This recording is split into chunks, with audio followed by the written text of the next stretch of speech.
Draugystės irgi yra santykis, kurį reikia puoselėti.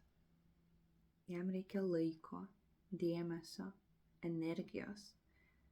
Ir tikrai ne su visais žmonėm norisi investuoti savo laiką ir savo dėmesį.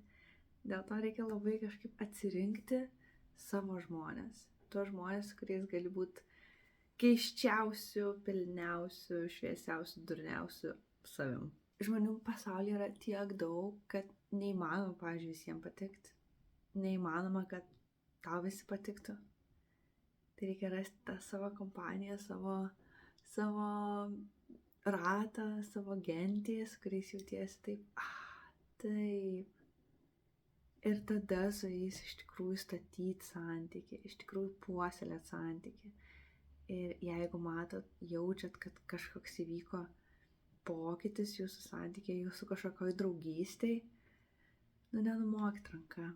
Parašykit, paklauskit, žiūrėk, ar aš čia vienas įkiaučiu iš tą pokytį, gal ir tau vis dėlto pasijauti. Pereinamieji laikotarpiai yra ta dalis, kai reikia ypatingą dėmesį skirti dalykams, kurie nori, kad liktų gyvenime. Ir jeigu norisi, kad draugystė liktų, tai gali reikėti įdėti pastangų, susirasti, kaip mes galim būti naujai.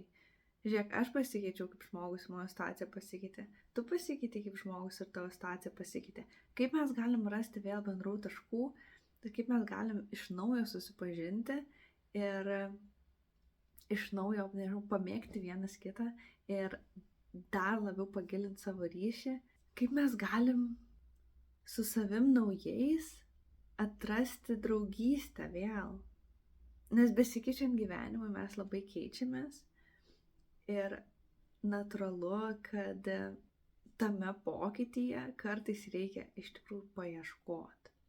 Paieškoti, kas mus sieja. Paieškoti, dėl ko man su tavimi įdomu, dėl ko tau su manim fainai. Paieškoti, ką mes vienas kitam galim duoti, kaip mes galim vienas kitą atliepti.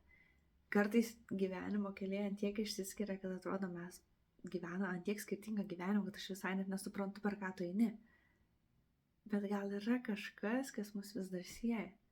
Mes visi žmonės ir mums visiems reikia to palaikymo, bendrumo, atjautos, atsipalaidavimo būnant kartu su žmonėm, kurie supranta. Tai būtent dėl šitų priežasčių, būtent dėl šitų poreikių, kurios atliepia mums draugystę, yra verta ją puoselėti.